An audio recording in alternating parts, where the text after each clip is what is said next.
Good morning and good afternoon, and welcome to another episode of Random Trek.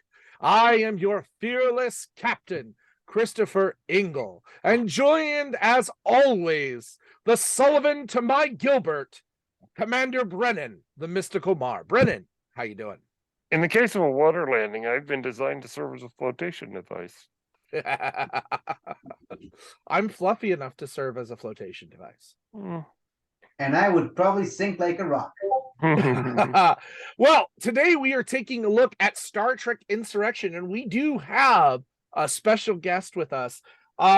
This special guest is a big fan of science fiction in general, and I know him from a certain timey-wimey doctor, and his podcast there. But he is not afraid of Star Wars or Star Trek. So I thought I'd bring him on also because, spoiler alert, he likes this movie. And so I wanted that view from him. Everyone welcome 50 Shades of Geek.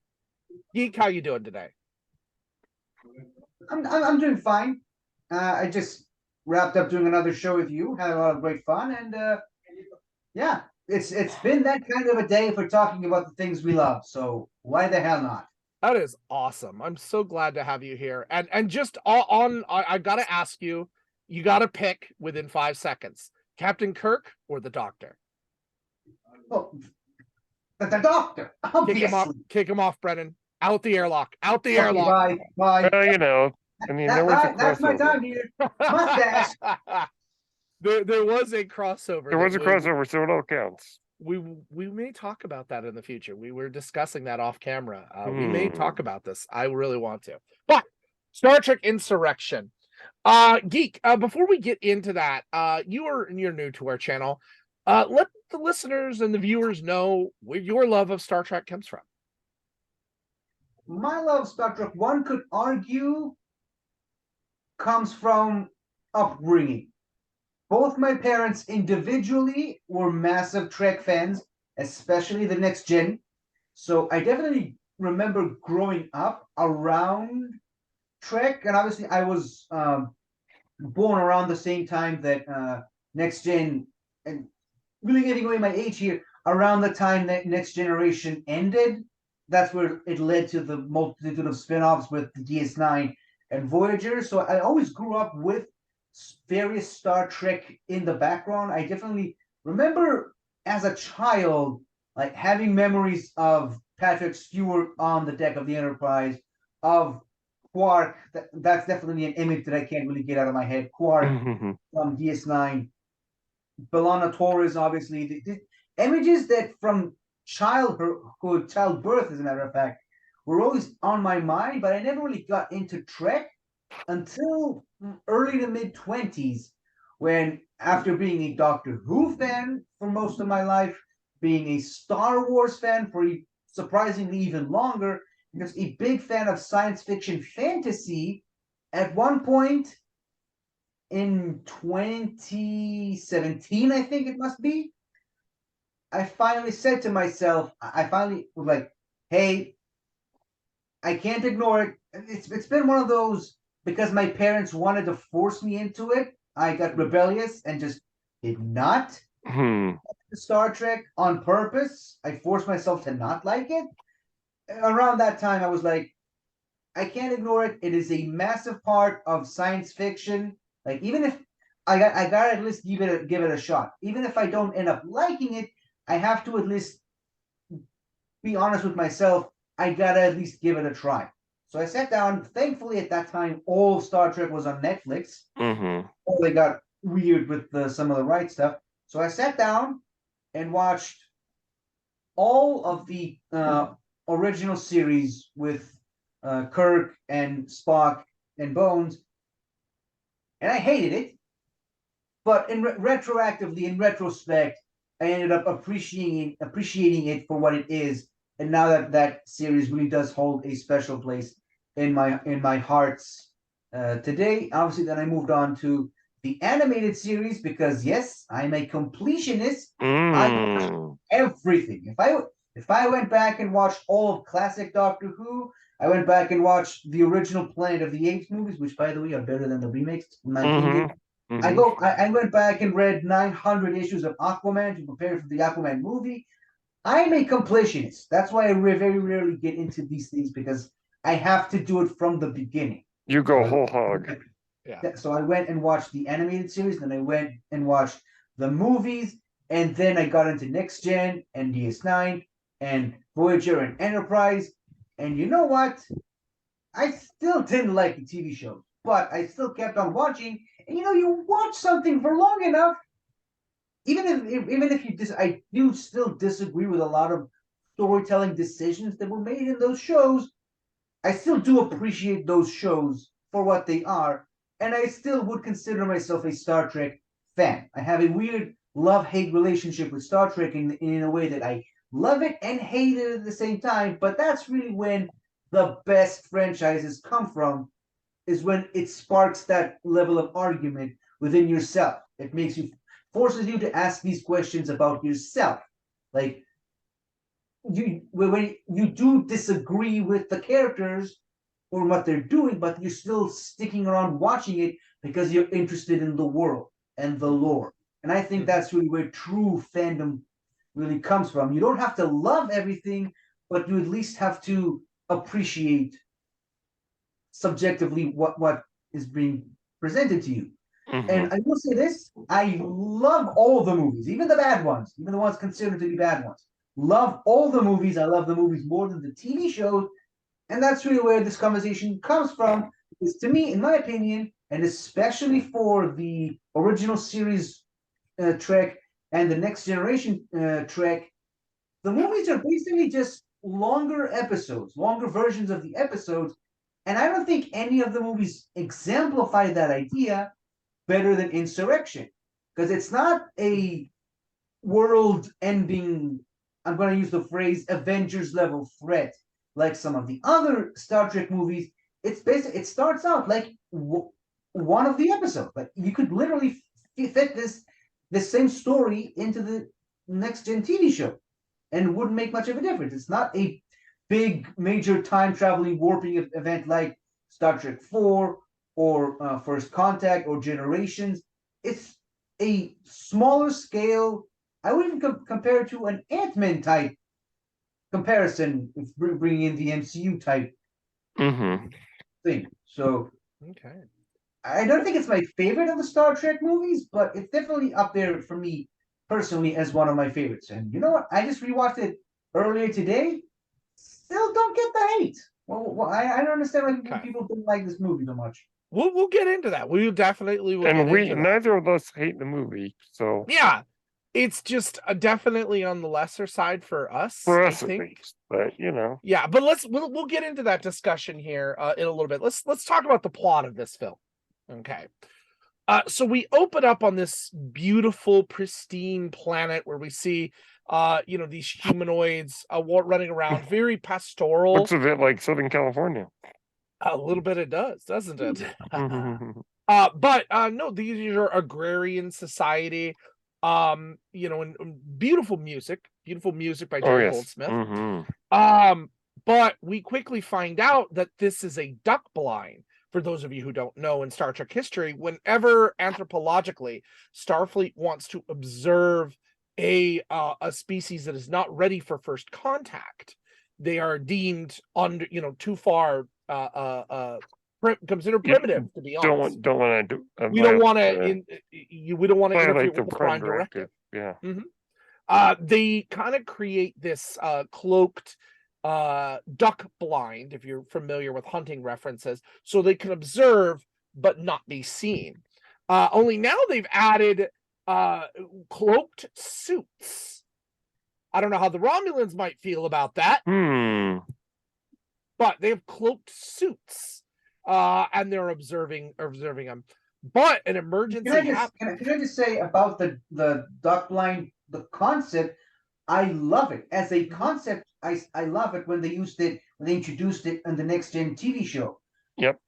One could argue the execution of the stories in the episodes, but as an idea, I love it, and it goes back to what I said. I love a lot of what Star Trek is doing, just don't really agree with how the stories end up in the end. Right.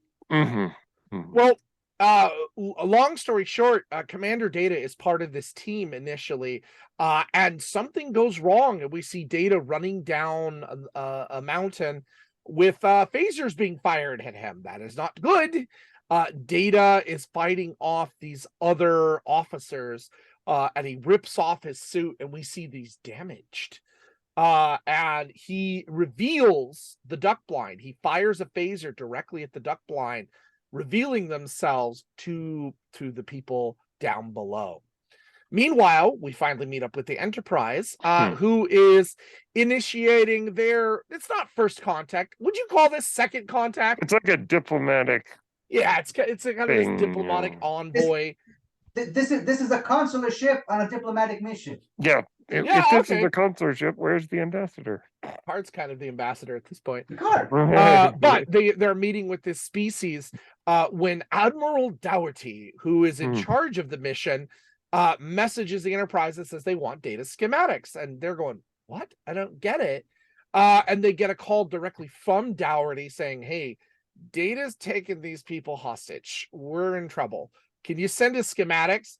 And Picard says, yeah, we'll send you the schematics.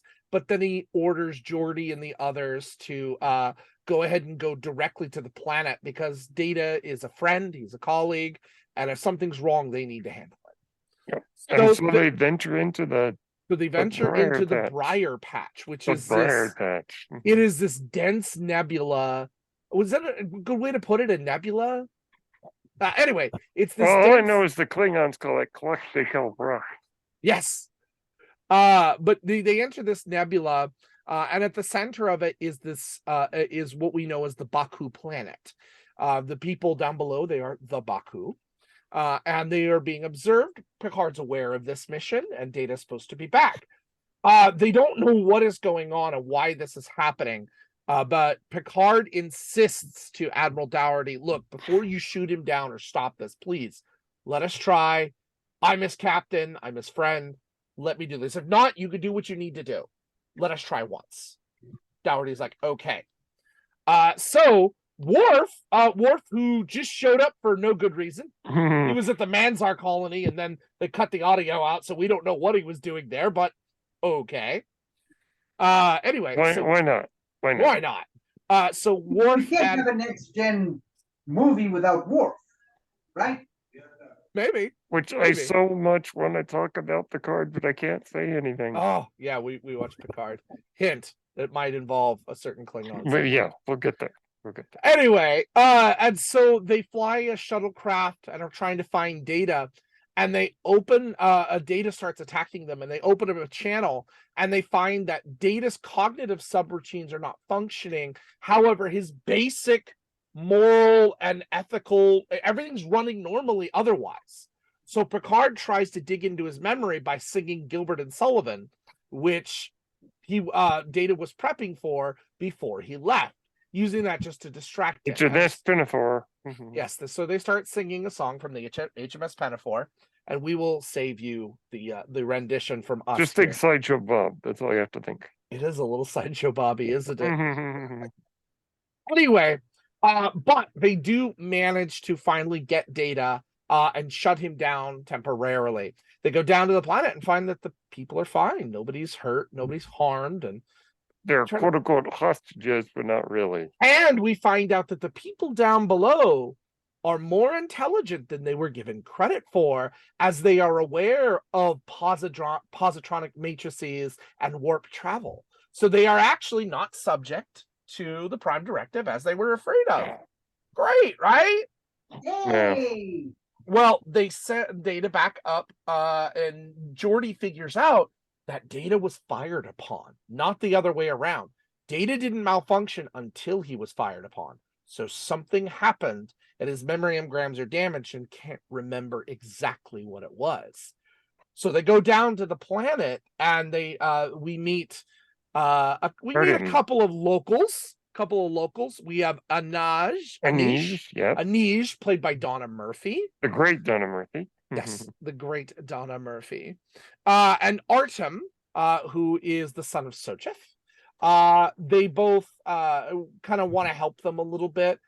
So they were like, they asked the kid when we were playing, what happened that day? What happened? And they're like, well, I'll show you. And Anish goes with them.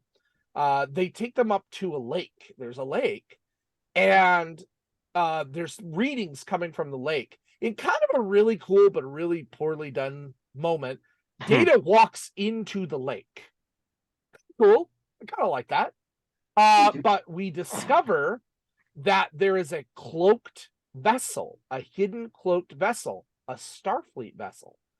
It's a giant holodeck, a giant holoship. And they are attacked while they are aboard this ship by the Sona. The Sona are who Starfleet is working with right now in regards to this plan. They are a very warlike species, but with the Dominion War going on, we're willing to work with anybody at this point as long as even allies. people who've enslaved other people. That's right. They've enslaved 2 other species. They were desperate. They were They were very desperate. Desperate for allies. Yes. And so figuring this out, they go back up and speak to the Admiral, like, what's going on here? And what they discover, the Enterprise discovers, is that this planet is very special. It has these metaphasic rings, those rings that have metaphasic radiation in them. And this radiation, combined with where they are in the Briar Patch, creates a perpetual fountain of youth. And it regenerates dead tissue, and it's a medical. This literally is Ponce de Leon's fountain of youth. It literally is that. Yep. And so what basically is happening here is that the Federation want to be able to harness that radiation and those particles so they could use it for healing techniques all over the Federation. It's a Federation world. Let's be clear. It is a Federation world, at least in Federation territory, but the people with the technology are the Sona. So they have to work together. And what we find out, Picard figures it out pretty quickly, that Admiral Dougherty and the Sona were going to move the Baku by force so they could get the radiation, because once they take the rings away, the planet will become uninhabitable for decades. And Picard is mad about this. Picard does not like this. And actually forced relocation does not sit well with him. It does not sit well with him. And he gives what is a really great speech, and we'll talk about it. How many people does it take, Admiral, before it becomes wrong?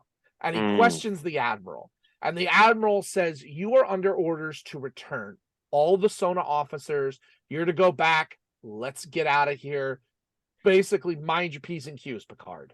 I'm under orders from Starfleet Command. And so Picard makes a decision. He does not like this. He discovers how the radiation affects him. And Geordi gets the use of his eyes again. Don't understand that quite, but he does. And we see in a rare moment, Geordi LaForge with his real eyes instead of the synthetic ones that he has. Implants. The implants. And so Picard makes a decision that he is going to commit an insurrection. This movie taught me what the word insurrection meant. And now it means something completely different. But we'll get It's true. But he decides that he's going to load up, lock and load, and go down to the planet and protect these people. Because as long as they're down on the planet, Starfleet can't do anything. Okay. Well, the rest of the crew realizes this and says, listen, Captain, you're not going alone. You know you're not supposed to do this, but we agree with you. And so Data, Troy, Worf, and Crusher all go down with Picard, while Geordi and Riker a freshly saved Riker. Right. A freshly shaved Riker. Riker's getting a little frisky in this one. But they are to take the Enterprise back, but it'll take a couple days. So they take the Enterprise back so they can get a communication to Starfleet, letting them know exactly what is going on, that this is wrong. You can't do this. They're putting a face to it. And so it splits at that point. We deal with Picard trying to get these people and protect them. He's trying to get them into the hills where these Kelvinite deposits will prevent transport and anything else. They can't get rid of them at that point. Meanwhile, Admiral Dougherty has the Sona send 2 ships after the Enterprise to bring it back. In other words, to attack the Enterprise. They can bring it back, but they will resist. Oh yeah, what if they resist? And Dougherty, you can see Dougherty wavering here. But anyway, and so Dougherty is in doubt. Yeah, they keep making their way through the hills, and the Sona figure out a way to shoot isolinear tags at people and beam them up individually. Eventually beaming up a lot of the population, including Picard and Anish. But what we discover through this process is something interesting. Dr. Crusher, in checking the people and checking the Sona ground troops that went down, discover that the Sona and the Baku are exactly the same. Even though they look very different, they are the same people. And so what we find out is that the Sona were exiled for radical thinking. They were considered radicals, and they were allowed to take a ship and to leave. And they formed their own society, but in revenge against the Baku. And so they want to collect the particles that, the Baku live under, so they could heal themselves. We actually see throughout this whole thing that they go through these I'm going to call them rejuvenation moments. There's like 3 times we see them stretching skin and putting Botox, and no joke, like it's nasty, but that's what they do to heal themselves.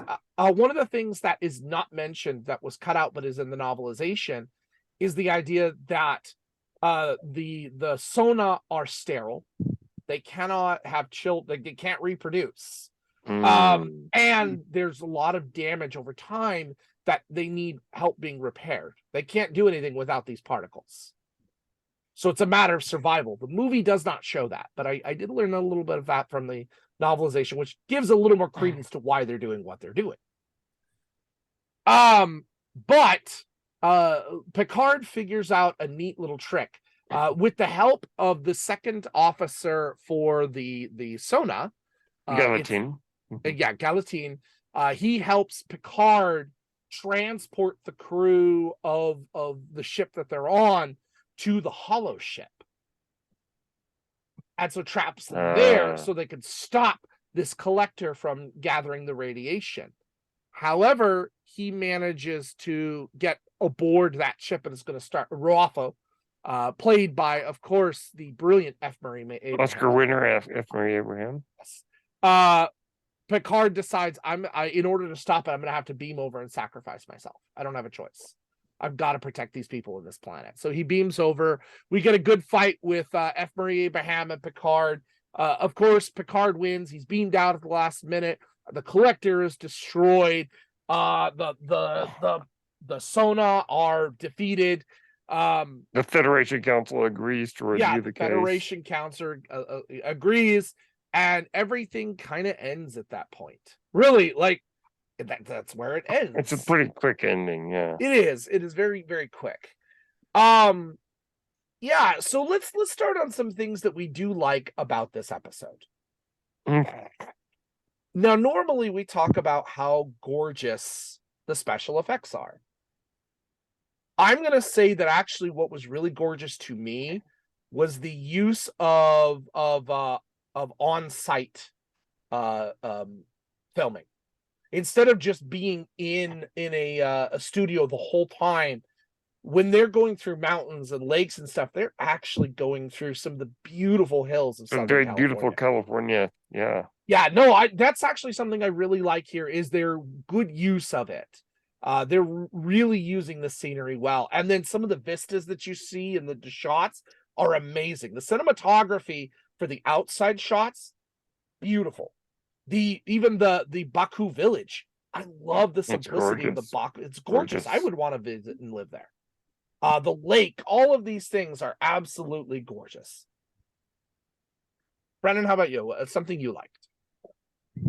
Well, I gotta say, Jerry Goldsmith's score, as always, Goldsmith delivers, and particularly the more emotional themes and the Baku themes are just it's heavenly in a way, really, just to listen to. Just are so beautiful, and I think they add to the just that sense of I want to go visit there.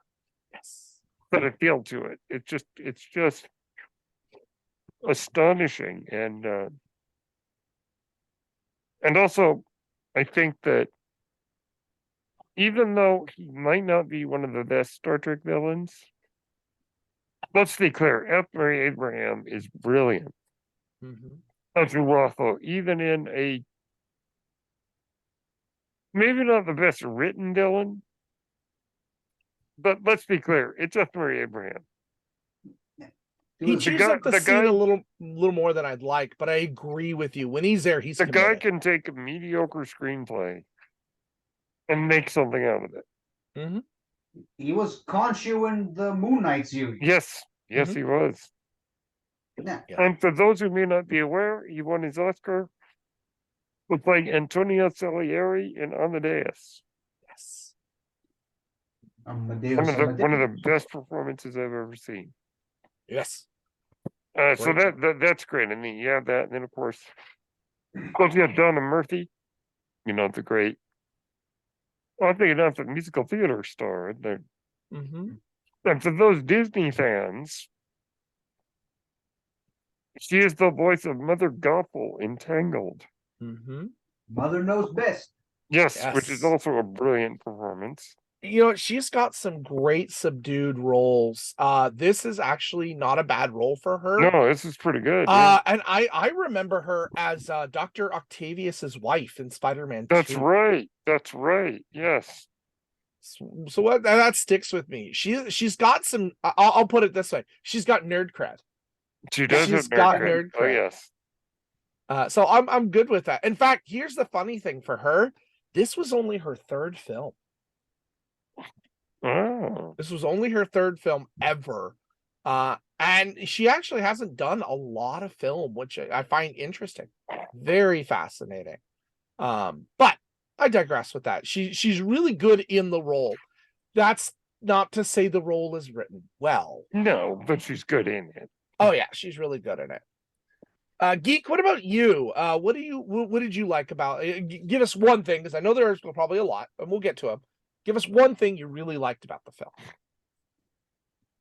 More or less what I said before you started reading the plot is how much this doesn't feel like a galaxy-ending threat.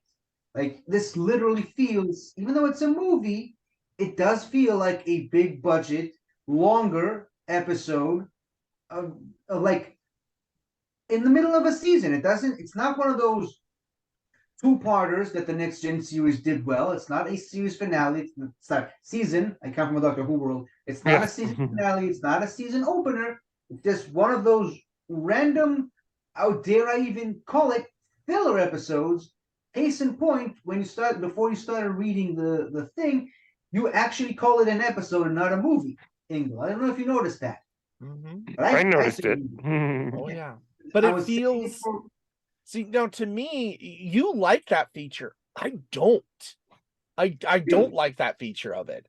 My thing is that, like, when there is a medium difference between movies and television, or movies and radio drama, or movies and a play, like, they're different mediums, right? You made that point abundantly clear earlier today when we recorded an episode of my show. Yeah, yes. The mediums are different, and when you're on the big screen, I expect I hate to say it, I expect a big spectacle when it comes to Star Trek. If you're going to give me a Star Trek film, I expect something up there that is epic. Even I'll argue it. Even Star Trek 5, which we don't really like, there are elements of it we like, but it's still epic. You can't deny it. It's epic. It's a movie. It is a movie, This does not feel like a movie to me. It really feels like a two-pointer. And the worst error here is it doesn't even feel like a Next Generation movie.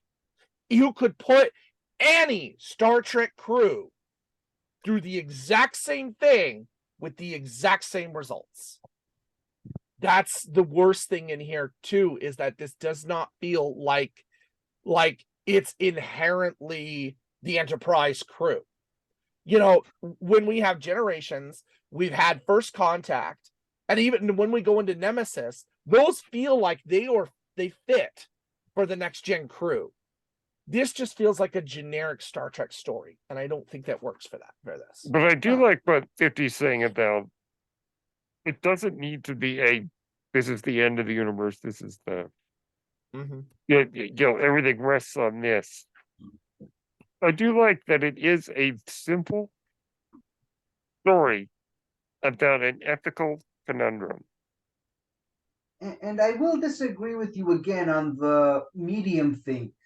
To me, stories are just stories, regardless of the medium. A good story is a good story, whether it's a novel, whether it's a 2-hour movie, or whether it's an audio episode. Like, I would argue a lot of the two-parters in all Star Trek series are movie level in their storytelling. Maybe not in the budget, maybe not in a lot of other technical stuff, but on a narrative side of things, a lot of those two-parters do feel like movies. Like the ending of season 2 of The Next Generation, when obviously Picard becomes Locutus of Borg. End of 3, yeah. Oh, season 3, yeah. I don't remember. It's been a while since I've seen it. The end of season 2 is a bad subject in the in this court. Oh, Yes, I'm sorry I brought that up, but which is actually called Shades of Grey. yeah, but the when Not 50 Shades. The Locutus of Borg thing happens, when that happens, that to me, even though it's on a TV show budget and it's the ending of a season, and the follow up to that is the beginning of next season, it feels movie level to me. Like when the Borg Queen is introduced in the Voyager two-part, I think it's a two-parter. That feels like a movie level to me. Even though I'm not the biggest Voyager fan, the Year of Hell storyline, that feels epic to me.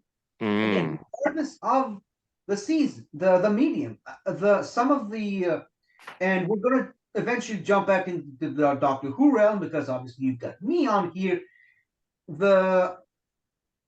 On the Big Finish side of things, the first 2 seasons of the Dalek Empire on Big Finish, that's massive to me. I don't know if you've listened to that, Ingle, but that is a massive, massive storyline.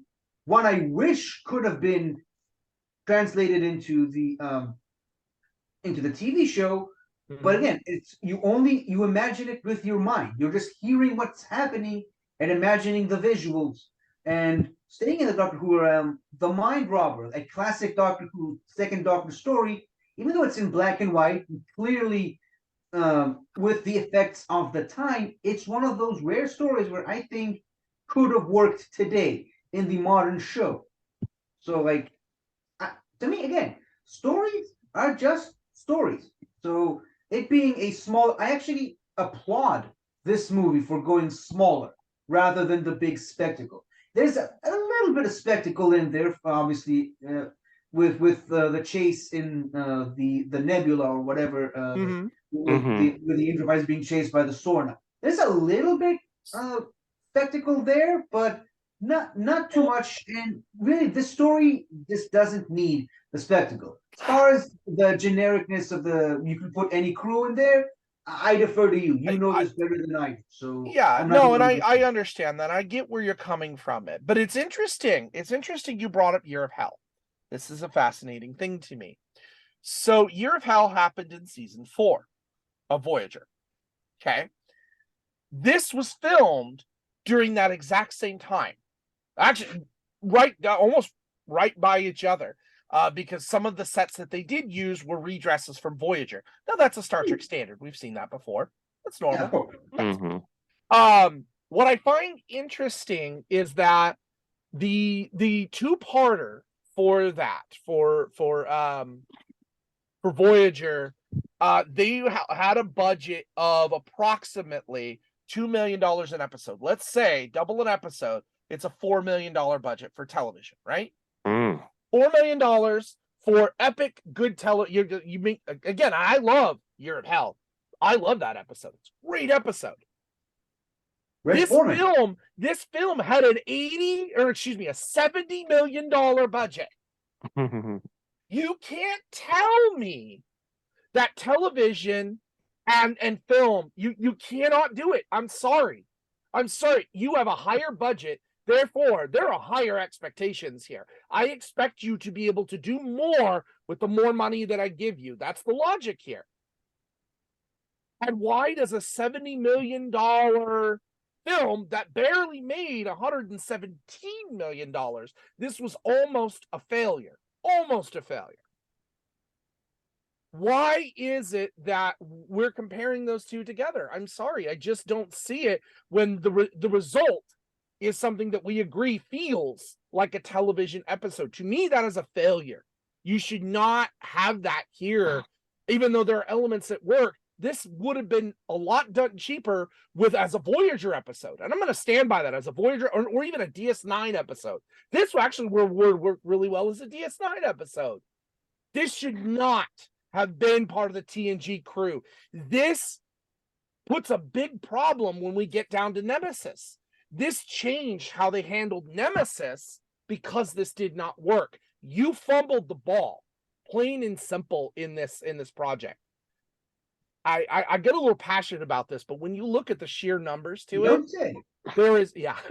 there is no reason whatsoever with the budget that they had that it should have turned out this way. There are elements that are good. Yes, there's great acting. The sets are beautiful. The scenery's awesome. Jerry Goldsmith, wow, beautiful, love it.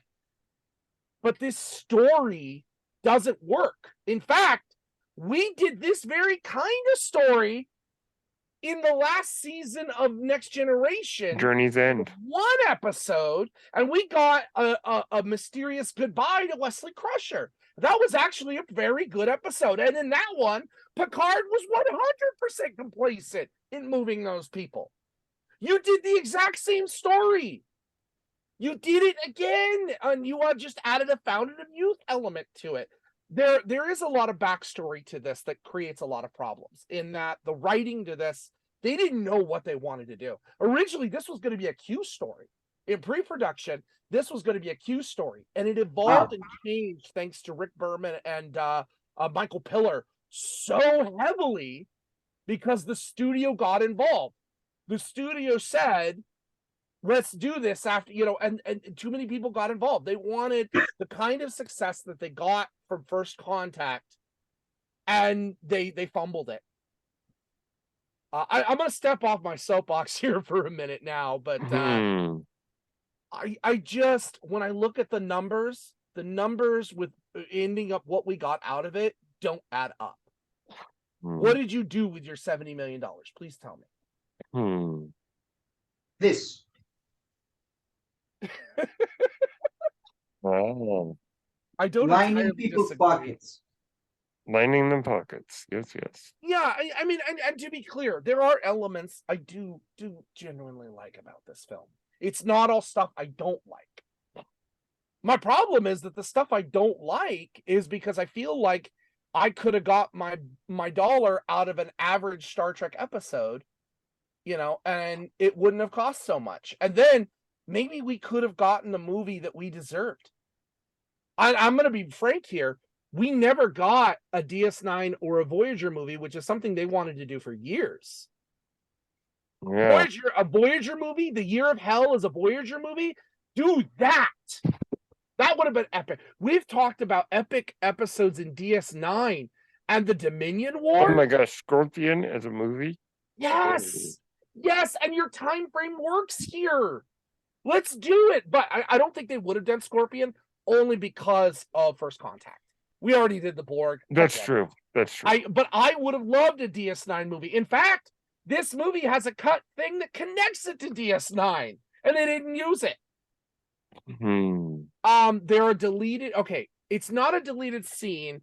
No, but we have not found the deleted scenes. However, there are pictures of Armin Shimmerman on set as Quark in a Hawaiian shirt and shorts, trying to open up basically a series of timeshares on the Baku planet.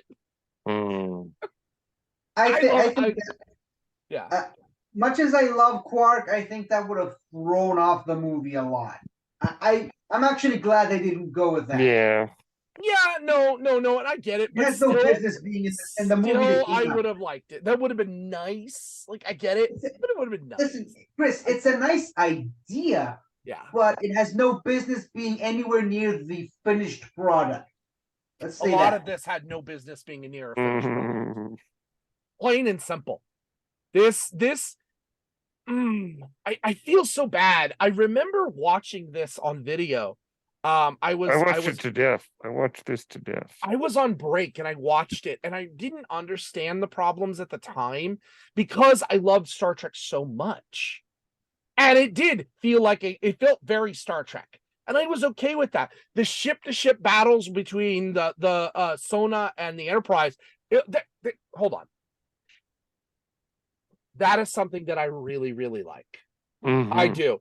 The battles, and I'm going to say it, even Riker going to manual, even as kind of kitschy as it is, that feels like cool. That is still a Riker thing. Put it in the context of when it was made. Oh yeah, no, 19, yes.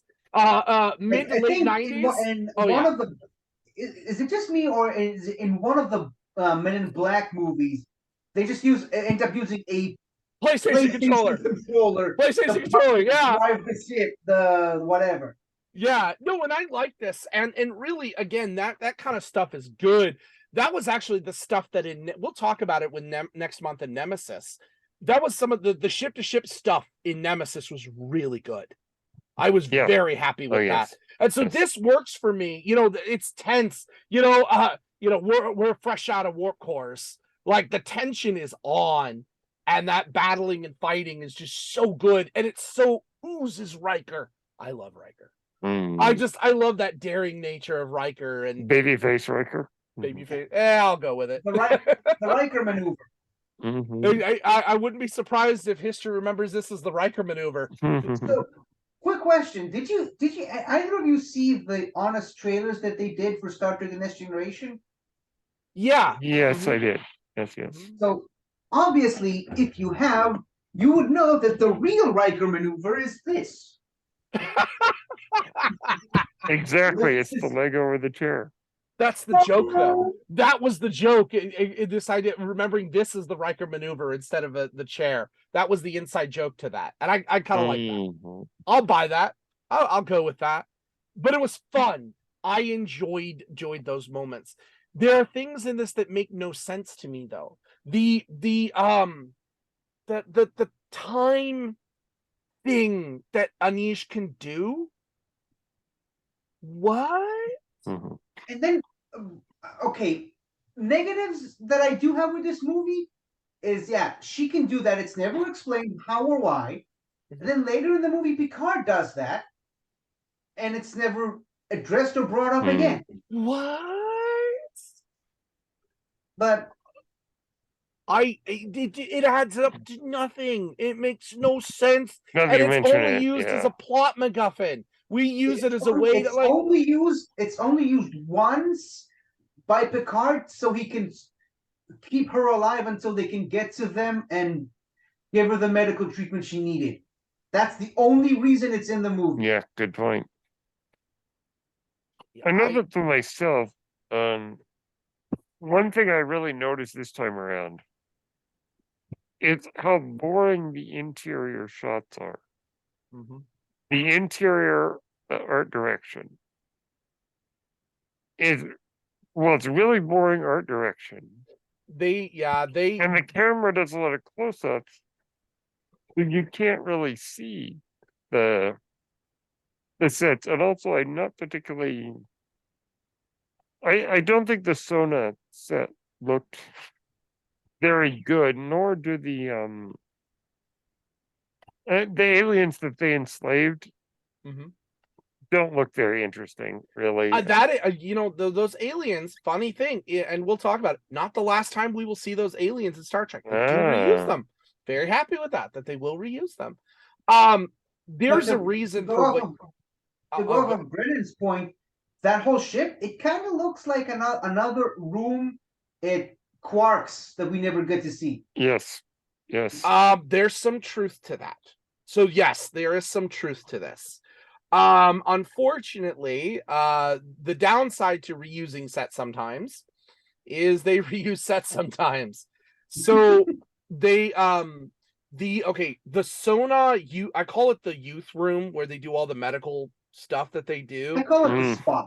The The spa, beauty yeah, zone. okay. The spa is just a rehash from Star Trek Voyager's episode. Let me see. The one, you remember the one where the copy of the Doctor was found by the society and they thought the Voyager was a warship Yes. Voyager? Yes. That museum, that whole museum set that the Doctor is in was redressed as this youth room. Interesting. Oh. Okay.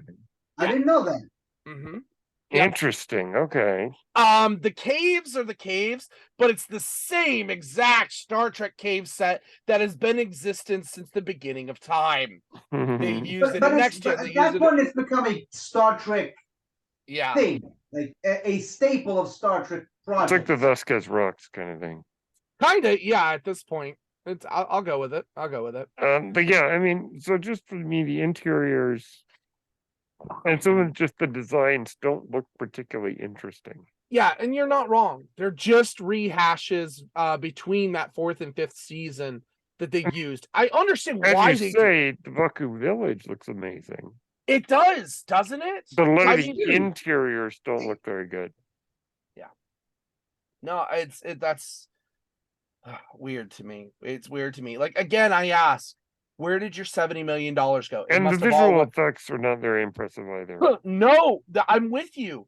The visual effects on this, I pointed it out, and I've watched this in 4K now.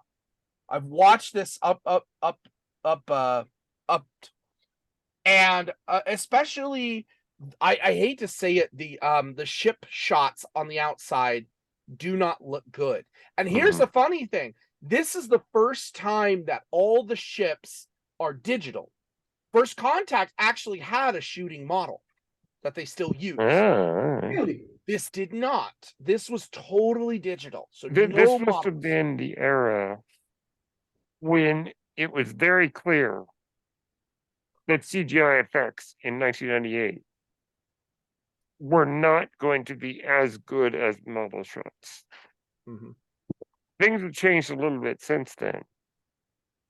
But at the time, it was like, And it hadn't quite gotten there yet. I'm double checking. I don't even think we have ILM working on it. Wait, hold on. Let me double check. Okay, go ahead.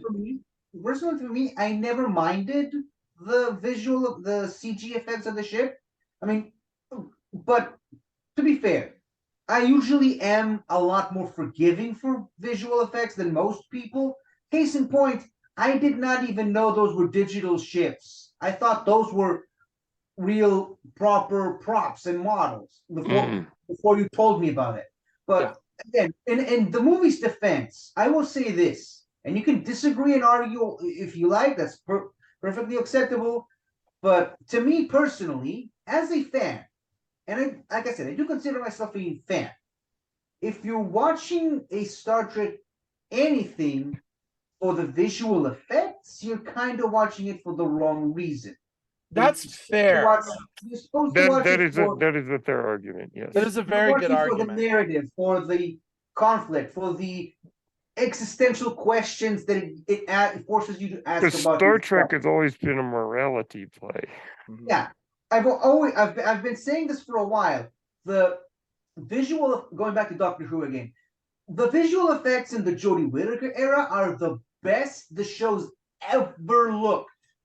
But when has visual effects ever been a high point of contention for Doctor Who? seriously. Mhm. No, you're right, Yeah. but the difference you're facing again is TV versus movies. Even Doctor Who, which is only let's just rough it and say 10. I know some series it's more or less. I know it varies, but let's say 10 episodes. You're only, what is their budget per episode? I guarantee you it's not high. It is not high. Adjusted for inflation, you're probably only looking at a couple million per episode. And cheesy visual effects is part of the charm. And here's the thing though, if you're going to put a science fiction epic up on screen, it is expected that your effects need to be good. Like I give you just some short examples. 2001: A Space Odyssey. Yes, it is an absolute beautiful character piece. You can't tell me it's not. It's beautiful. Mhm. It is. But that film works because of the effects, not just the camera effects that they do, but the models that they have as well make that film. It works. Mhm. But Yeah. Star Wars, I'm going to tell you 100% now, and I love Star Wars. Star Wars would not have been near as successful if George Lucas didn't figure out the effects. Yeah, If it had it's been true. chintzy, It's true. they would have just went, this is some B-movie schlock. And what people were amazed what he came up with and what he did. Effects in science fiction are important. Now, as a teacher, your point is well taken, a geek, that yes, story is your front and your important thing. I agree with you. Especially in Star Trek. I agree with you. I agree with you. Mhm. But I also need that convincing special effects work to pull me fully into that world. I don't want to be pulled out going, why does that look pixelated? Why does that look not rendered? Why, I don't want to ask those questions. Pull me in. First Contact, when they're walking on the hull of the Enterprise and they pull out in that long shot, that is beautiful. That's amazing. Work. I feel like I'm walking along with them. I The don't go Borg like, Queen getting lowered into her suit. I mean, beautiful special effects work. This is poor special effects work. Poor. And I looked it up. They did not go with ILM for this one. Blue Sky Studios. when they used to did the do work. visual effects, yeah. Yeah. Because they did like Alien 3 and things like TV effects companies, and no knock on TV effects companies. They're beautiful. Blue Sky, aren't they also the Ice Age people? Yes, they later did Ice Age. Yes. Yes. No, But it took them a lot of time to get My it, brother and and I they used to work they there. were not with it yet. They weren't there yet. Yeah, they were a visual effects company, and I mean, even looking at some of the earlier the Ice Age movies, the visual effects are product of their time. yeah, and it's funny because in 1998, ILM was king. Mhm. This was 3 years before the world got to see Weta Digital. Weta Digital, I think, is the only company that's ever been able to challenge ILM Right. for supremacy in visual effects. So, in this time period, 1998, going with any other special effects company was kind of a suicide move. It really was. And you're also contending against some powerhouses when it comes to special effects. Godzilla. You hater to lick the Oh, my special word. effects. I think they look great. Saving And this- Private Ryan, believe it or not, you would think that was a very There's a special. lot of special effects. Yeah. What Dreams May Come was a lot of work for people. Armageddon. And these were all ILM. These are a lot of the ILM's working on a lot of these. So the Star Wars This prequel. this was right before Phantom Menace. Yes. Also, Yes, it was. but ILM and Star Wars are, Yeah, they're close. that wasn't it's happening. almost, And it's people were almost starting as, to work. it's almost as if they were created by the same person. Maybe. Maybe. Anyway, I digress. My point is that I do watch Star Trek a lot of times for special effects. I do, not solely for it. And yes, story is important. Story is very important. Character development, performance is important. Those are important elements. And these great ethical questions. Right. But in a science fiction film, I expect good special effects. In a film, I expect that. And if you can't deliver that, you're taking me out of the moment. I think And it's like Star Trek 5 that had better special effects. Maybe it wouldn't have been as hated. I don't know. That needed so much more work. Also not ILM, by the way. Yeah, Mhm. not ILM. No. ILM was busy on Back to the Future at the time. Yeah. So Part two. I think we've kind of attacked this from a lot of different angles already. There is one more thing that I actually think is interesting about, What do you got? and that's the moral question. Mm-hmm. Now, I have ancestors who were kicked out of places, who were forced to relocate. Myself as well. And so is 50. So it's interesting. So my ancestors were, for lack of a better word, more than pioneers, got kicked out of a lot of places.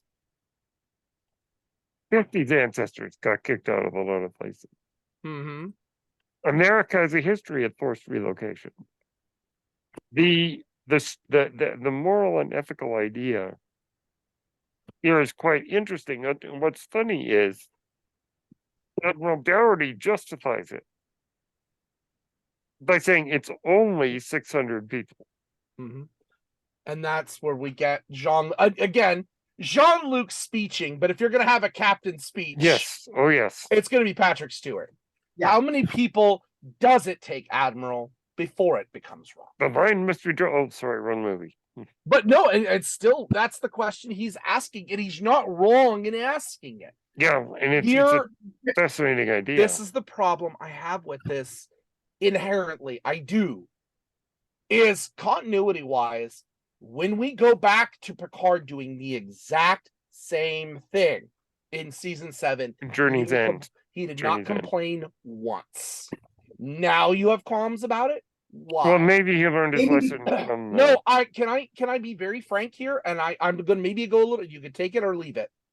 I honestly feel that in the writing, there is a little bit of racial insensitivity when you compare the two. In that one, we're dealing with Native Americans, and we're okay with moving them. We're going to move them. These people are all white.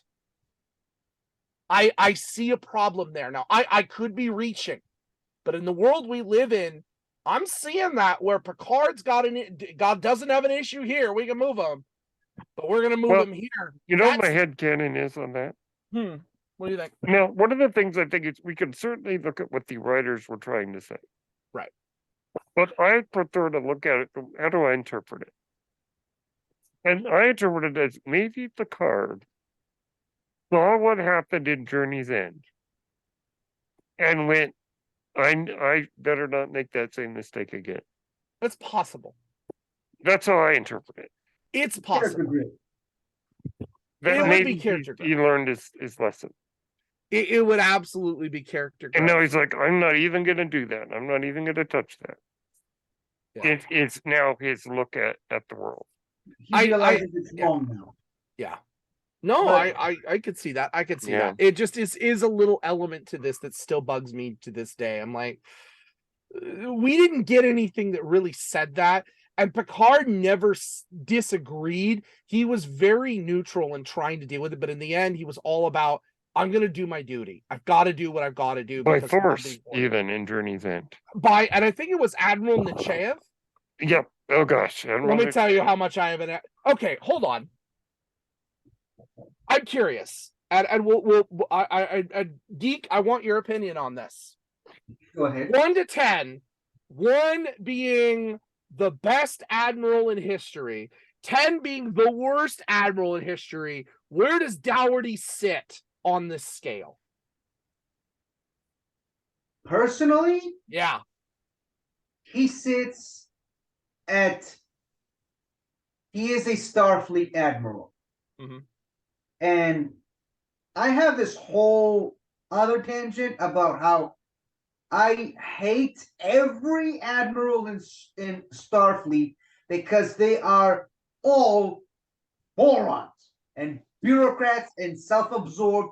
I I do not understand what is it about Starfleet that as soon as someone is promoted to the rank of admiral, they just become idiots. Except And for Picard. the old Picard, hold on. let me finish. Robert April, Brennan, come on. Yeah, okay, true, yeah. Let me finish. Let me finish.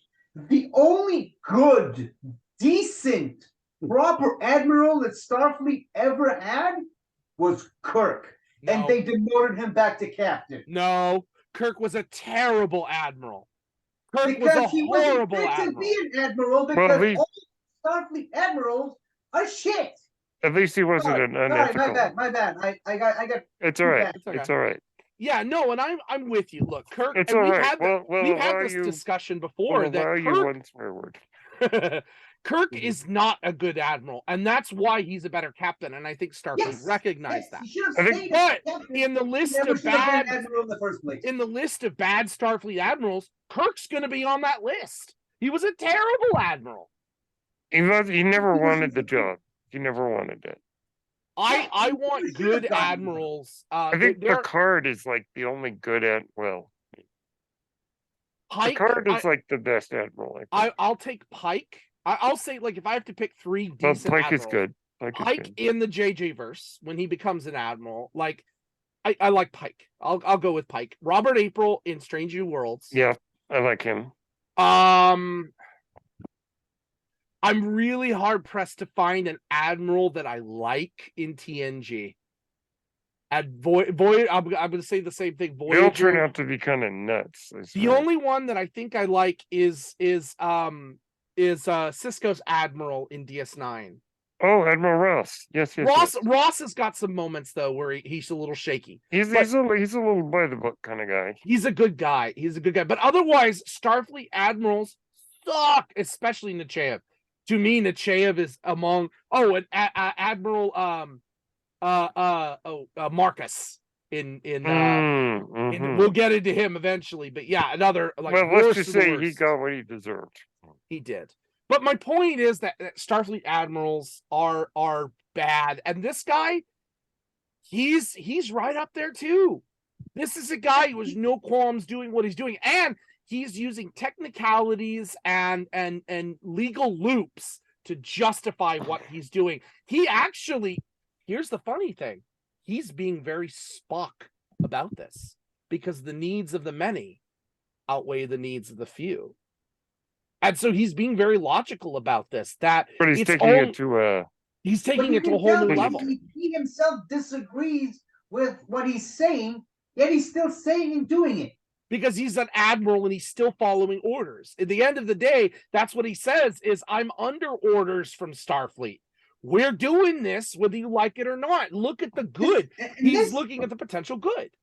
And this actually reminds me of a conversation I had with my commanding officer in the military.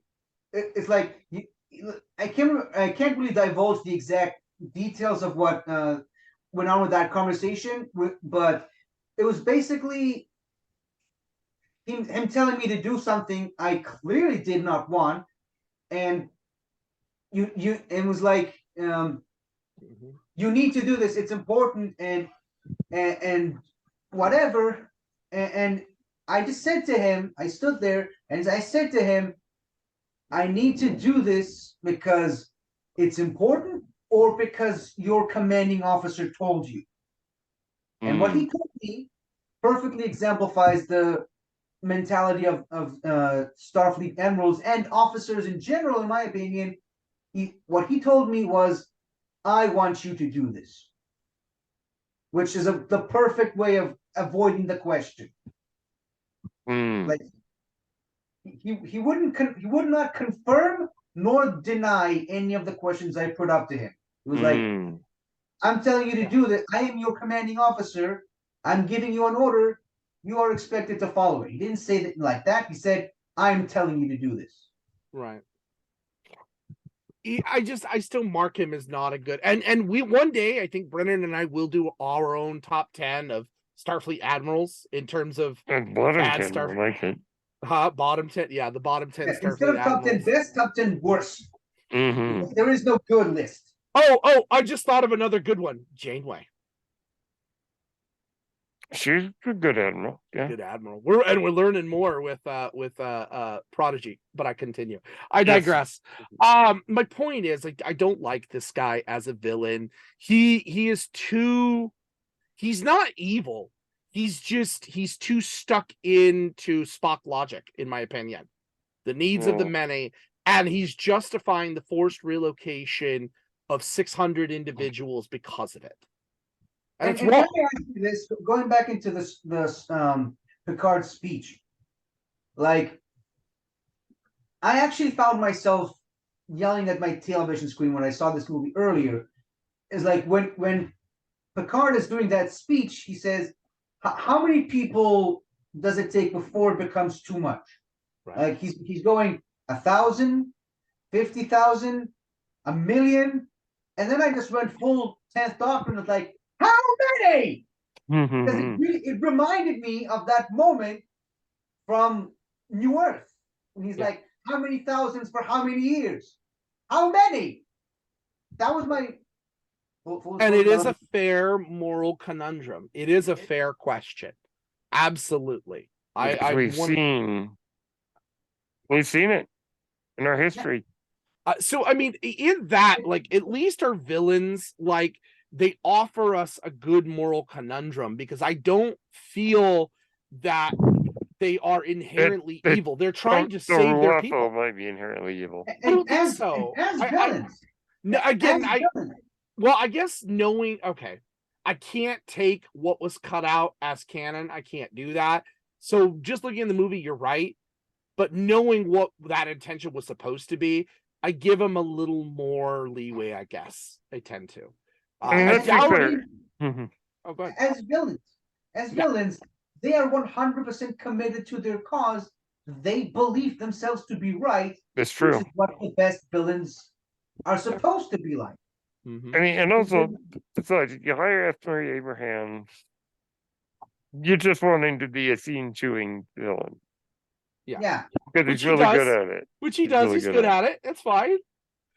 Other than that ridiculous, horrible scream that he has when he realizes he's on the wrong ship, other than that, just commit to the role. The only other thing in this film, I'll say, and then we will have to move on, that I didn't like was the humor. The humor does not work here in any It's a little jarring. It's bad. And it's all centered around Data. Why is it all on Data? Think about Data's it. An inherently funny character. The problem is we give every movie, we give Data a line or something to Data for a joke, and we turn Data into a joke, and that's not right. This one we have the singing Data. Not the first time, or it is the first time, and it won't be the last time. Yeah, Brent Spiner can get a little over the top sometimes. He does, and we're gonna get a singing Data again in the next movie. But at least that one he's in tune. It's diegetic music in the it makes sense. But what there are other things in here. This whole idea of the play that is wasted and squandered. Well, it has great possibility. Oh, that's something else. He can now take out his emotion check. We lost your audio. Oh, I cut out because I got excited. Okay. I cut out because I got excited. Why did Data remove his neural chip? What the hell happened in 2 movies when we couldn't remove it? Actually, he could turn it off in the last one. He turned it off and on, but in this one, I didn't even bring it. It's now a removable feature. Well, I figured if he was going on that mission, he probably thought he didn't need it. Gosh, I don't get that. And then the jokes, by far I groaned. The biggest groan was have you noticed that our boobs have started to firm up? Like I'm like, what are we doing? And Worf in his gorge, like, aggressive tendencies, sir. Why are we doing this? It doesn't need company. Why are we going? They never do anything small, do they? Yep. Yeah. Oh, smooth as an android's bottom, eh, Data? Data originally had a line, and this I do know. Data originally had a line there and he refused to say it. He hated it. So he just felt it and just kind of gave him that. Yeah. Yeah, I kind of like that. But that's small moment of humor. They like to give, and then I wouldn't call it humorous, but the saddle up, lock and load, that's a badass moment. But again, we're Kind giving of a that to cheesy Data. line. Why Yeah. are we always giving these lines to Data? There are other characters. Other That sounds characters like like more like Troy and Crusher, Well, who are this- good characters and we don't give a crap to do. And The instead we saddle up, give, the And saddle they were up talking line. about boobs. The saddle up line sounds like something Riker would say. doesn't it? Yeah, Because he's I more of the just- cowboy. Oh, but he's It- off doing the other thing. boggles No, also. he's up me. doing, yeah, he's doing the humor other in thing. this does not really work to my taste at Yeah. all. I think it's very cheesy, very chintzy. Like Well, in the other one, when okay, in Generations, when we got Data saying "oh S word," like that was unexpected, that was funny, but it's cheesy. I still look back and I go, but all right, fine. In First Contact, Data and Picard with the Phoenix. I was like, all right, and then him talking a little too much with the Borg Queen. Again, the whole how long has it been, and him reciting the deck. Now that was a little more different, but it's still humor. It's a different kind of humor, but it's there. This was just cheesy, bad humor in all the worst ways. And it does not work. well, we could spend many more hours on that, but We could. Well, and I'm going to move along. Connections to the Star Trek universe. So this does take place during the Dominion War. We know that. Of course, we make references to them having to fight the Borg previously, the Cardassians, and the Dominion. Of course, referencing everything else that's going on. Worf coming in. That he right now is on DS9. Actually, this is another one. This happened right after the death of Jadzia. This is during DS9's 7th season. you think there, well, that's a You whole would think nother- there'd be a reference, and again in the Maybe novel, maybe that's why Worf didn't want to be on DS9. in Mm, the novel, there is I like actually that. I like that idea. in Yeah. the novel, he is actually kind of on a journey dealing with the death of Jadzia. One of the reasons that he woke up late on the Enterprise had to do with a nightmare that he was having of Jadzia, a memory of Jadzia. I like that now. I like that. I didn't like That's- that scene where he overslept, but I like hearing that. They turned it into a comedic moment, but in the novelization, there's a more serious explanation that makes sense. Yep. In dealing with that. Yep. But yeah, that is there. Of course, the Enterprise the Enterprise engine room is actually just a full redress of the Voyager engine room. In fact, funny thing on set, if you went behind the engine, they didn't film it so you could see it, but if you went behind the engine, you would see both Malon and Borg sets that they were told do not touch these Mm, because they were using them so frequently, and it's all part of that same set. So that all connects in there too. we get the Briar Gosh. Patch. We get the Briar Patch. Yeah, they mentioned Brer Rabbit. I was Yes. a little surprised We about Briar that. Rabbit. Mm-hmm. But also we get I Right. do like that they didn't. And here's another thing I like about the small scaleness of the movie is that they don't let the Dominion War overshadow the plot. Like they have a few references and mentions to the Dominion War and what's happening, but for all intents and purposes, and full disclosure, I watched because I like to do things in weird orders. I watched all of Next Gen and all the movies without watching DS9 or Voyager. So I had no idea what the Dominion War was when I watched the movie. So I like that you don't have to have watched all of DS9 up to that point to know why Enterprise was off schmoozing with other races to try and persuade them to join their side so that they can have a good ally in the Dominion War and with the Dominion and the Cardassians.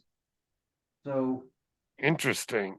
Well, one of the things also I noticed is they're in the Briar Patch. that ends up becoming important in later Star Trek. Mm-hmm. They mention it in Enterprise. Discovery too, if I remember correctly. Yeah, in Discovery, we learned that the Klingons and the Romulans once had a great battle there.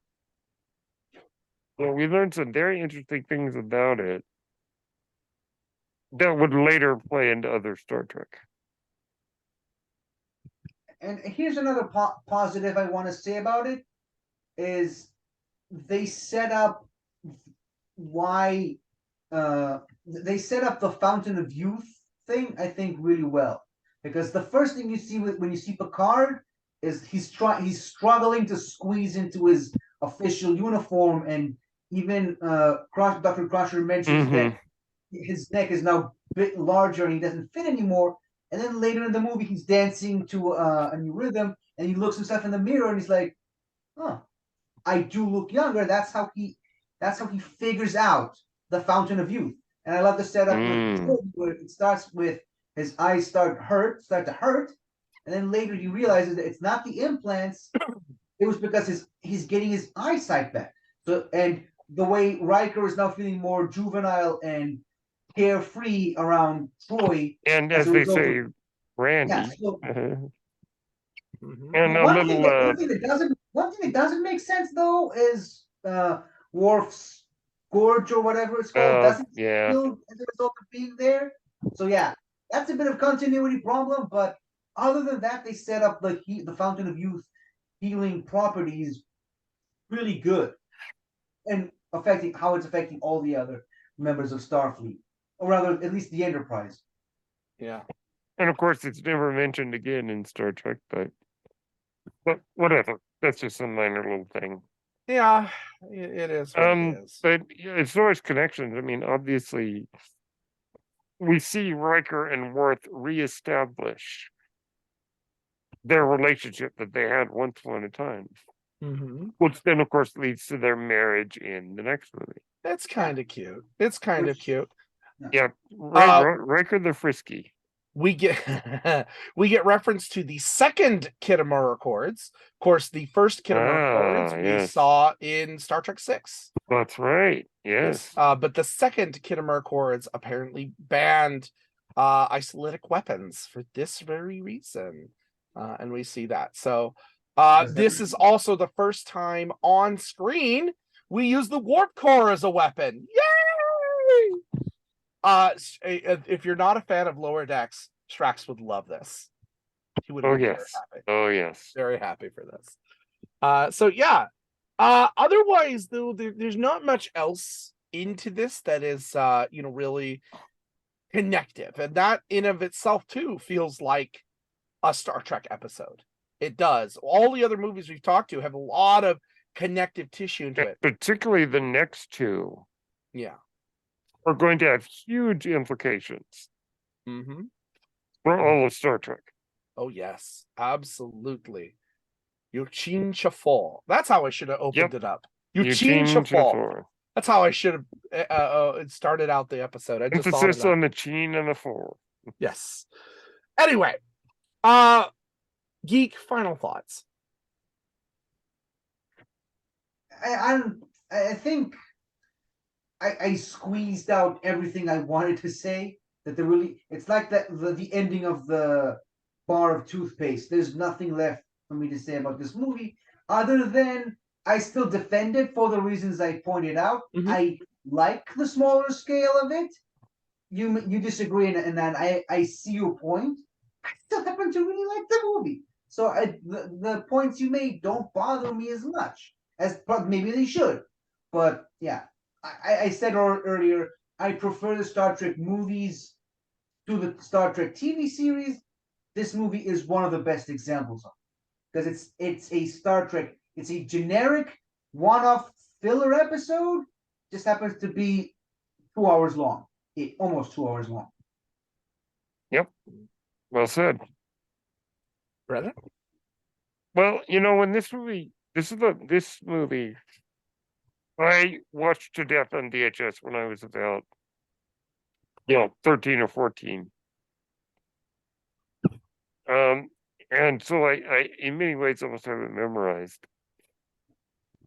as I've gotten older and revisited, it doesn't connect with me as much as it did then. But I think it will always hold a special place in my heart. Just because it was one that I saw so many times. It's definitely got its problems, but I think that, I never get tired of listening to the score. I usually find myself thinking about it randomly. Not that I necessarily love it, but I appreciate it for what it is. Could it have been better? Well, sure.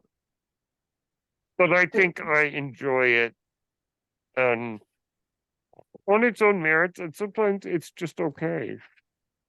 Yeah, then if a movie that's just fine, just like it's just an okay movie. It is just an okay movie, and it's not like it isn't like Star Trek V where there are serious, like huge, egregious Ooh. problems. Ooh. Yeah, I'm sorry. There are moments in five we know. Yeah, this, naked I like Uhura it. dancing. No. But this movie, for what it is put together well. It is a competent episode, but that's as good as I can give it. It's a competent episode. I would watch this as a two-parter, but to ask the question, would I watch it again? No. No, I would not. I think you can watch it once and let it be. You don't need to do this again.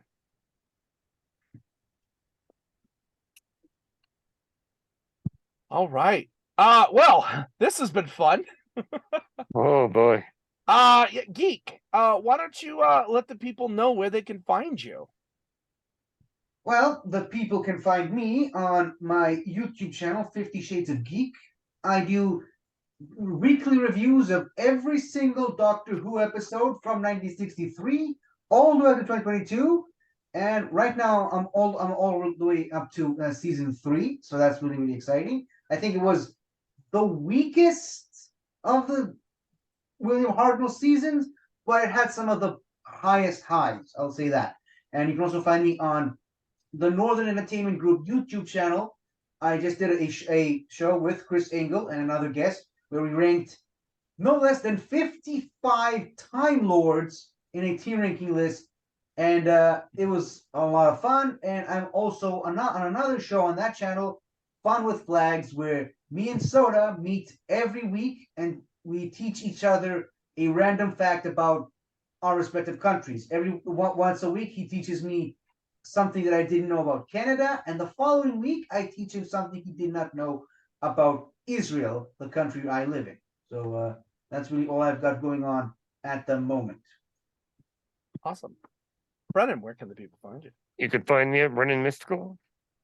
You can follow our podcast on YouTube at Page Turners They Were Not, and everywhere else you get podcasts. And you can follow my misadventures with the various other social groups. Of course, you can find me on Twitch and Twitter at Ingle1984. Next week, though, Brennan, next week we get back to regular episodes. And next week we take a trip to the Delta Quadrant. We are going to check out the very traumatic and dark episode of Voyager, season 6, episode 14, Memorial. I'm not familiar with this one. This is the one where I remember the setup. Tom Paris is given a television by B'Elanna, but he starts seeing images of himself in a kind of a war effect, and it affects him. And then other members of the crew start to experience that same trauma. We're gonna have a lot to talk about when we talk about the effects of PTSD and war and memory. I think we're gonna have a lot to talk about with this episode. But of course, we end every episode with our infamous greeting. Well, not really a greeting, but more of a well wish. Qapla', and live long and prosper. Peace among life.